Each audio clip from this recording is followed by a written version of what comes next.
1월 11일 화요일 매일 성경 묵상을 시작합니다. 오늘 함께 나눌 말씀은 요한복음 3장 22절에서 36절의 말씀입니다. 요한복음 3장 22절에서 36절 말씀을 제가 봉독합니다. 그 후에 예수께서 제자들과 유대 땅으로 가서 거기 함께 유하시며 세례를 베푸시더라. 요한도 살렘 가까운 에논에서 세례를 베푸니 거기 물이 많음이라.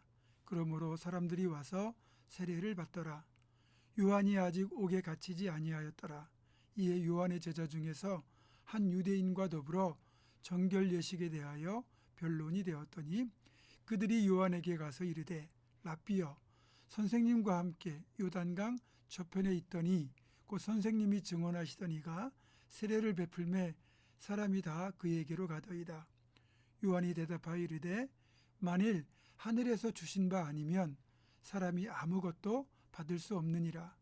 내가 말한 바 나는 그리스도가 아니요 그의 앞에 보내심을 받은 자라고 한 것을 증언할 자는 너희니라. 신부를 취하는 자는 신랑이나 서서 신랑의 음성을 듣는 친구가 크게 기뻐하나니 나는 이러한 기쁨으로 충만하였노라. 그는 흥하여야 하겠고 나는 쇠하여야 하리라 하니라.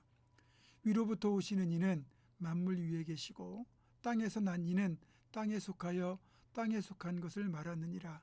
하늘로부터 오시는 이는 만물 위에 계시나니 그가 친히 보고 들은 것을 증언하되 그의 증언을 받는 자가 없도다.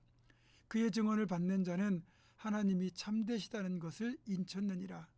하나님이 보내신 이는 하나님의 말씀을 하나니 이는 하나님이 성령을 한량없이 주심이니라. 아버지께서 아들을 사랑하사 만물을 다 그의 손에 주셨으니 아들을 믿는 자에게는 영생이 있고 아들에게 순종하지 아니하는 자는 영생을 보지 못하고 도리어 하나님의 진노가 그 위에 머물러 있느니라. 아멘.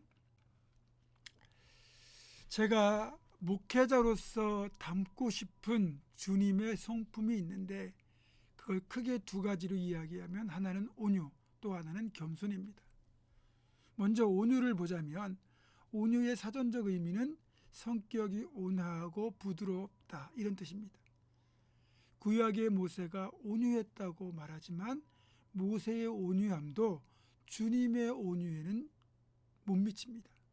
주님은 자신을 온유한 자라고 스스로 말씀하실 정도였습니다. 마태복음 11장 29절입니다. 나는 마음이 온유하고 겸손하니 나의 멍에를 메고 내게 배우라.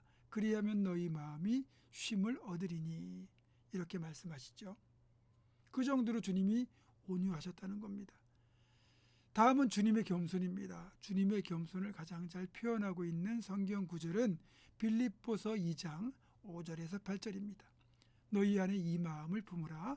곧 그리스도 예수의 마음이니 그는 근본 하나님의 본체시나 하나님과 동등됨을 취할 것으로 여기지 아니하시고 오히려 자기를 비워 종의 형체를 가지사 사람들과 같이 되셨고 사람의 모양으로 나타나사 자기를 낮추시고 죽기까지 복종하셨으니 곧 십자가에 죽으심이라. 아멘. 우리 예수님은 하나님과 같은 분이세요. 하지만 오히려 종의 형체를 가지고 사람의 자리보다 더 낮은 자리까지 낮아지신 그 주님의 모습이야말로 진정 겸손하다고 할 수 있죠. 구약에서 주님의 온유함을 가장 많이 닮은 사람이 모세라고 하면 주님의 겸손을 가장 많이 닮은 신약의 인물이 바로 세례 요한이라고 할 수 있습니다. 세례 요한의 겸손은 그가 겸손의 왕까지 되지는 않을지라도 적어도 겸손의 대표 정도는 될 수 있다고 말할 수 있습니다. 오늘 본문에서 세례 요한은 놀라운 말을 하죠. 30절입니다. 그는 흥하여야 되겠고 나는 쇠하여야 하리라. 그러니까 예수님은 흥하여야 되겠고 자신은 쇠하여야 되겠다 이 말이죠. 이게요 쉬운 말이 아닙니다. 입에 발린 거칠의 말이 아니라는 거예요. 세례 요한의 진심을 담은 진짜 겸손한 말이라는 겁니다. 오늘 본문을 보면 세례 요한이 이런 말을 했던 이유를 알 수 있어요.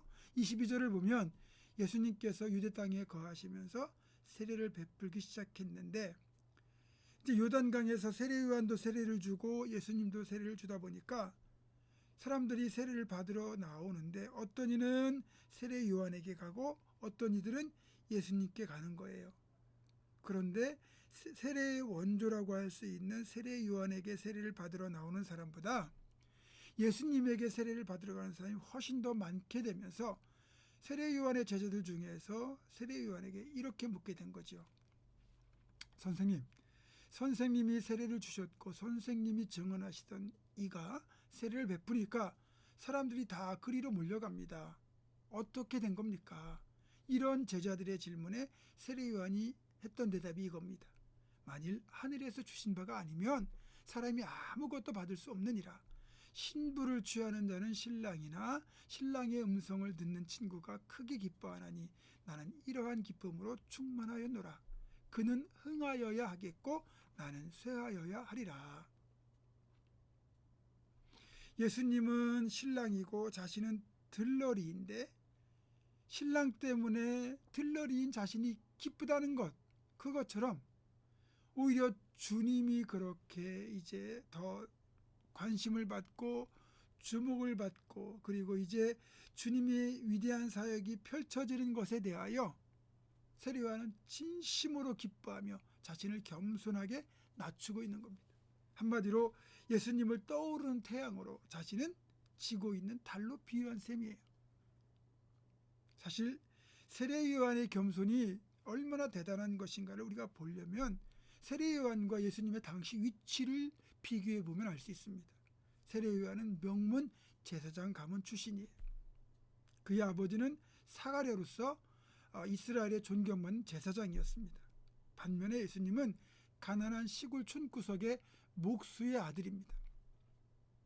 신분이 다르죠. 또 우리처럼 나이를 따지더라도 세례 요한이 예수님보다 6개월 먼저 태어났습니다. 육신적으로 보면 형님이에요. 또 실제 세례를 베풀기 시작한 것, 즉 목회 현장에 데뷔한 것도 세례 요한이 훨씬 더 앞섭니다.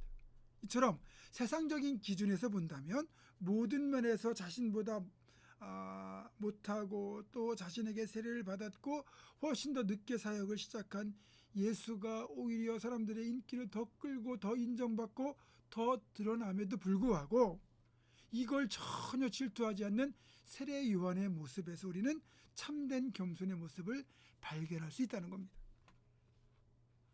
야고보서 4장 6절은 말씀합니다. 그러므로 일렀을 때 하나님이 교만한 자를 물리치시고 겸손한 자에게 은혜를 주신다 하였느니라. 또 베드로전서 5장 5절은 이렇게 말씀합니다. 젊은 자들아 이와 같이 장로들에게 순종하고 다 서로 겸손으로 허리를 동이라. 하나님은 교만한 자를 대적하시되 겸손한 자들에게는 은혜를 주시느니라. 아멘. 오늘날 한국 교회와 이 사회에 세례 요한 같은 겸손의 사람이 정말로 필요합니다.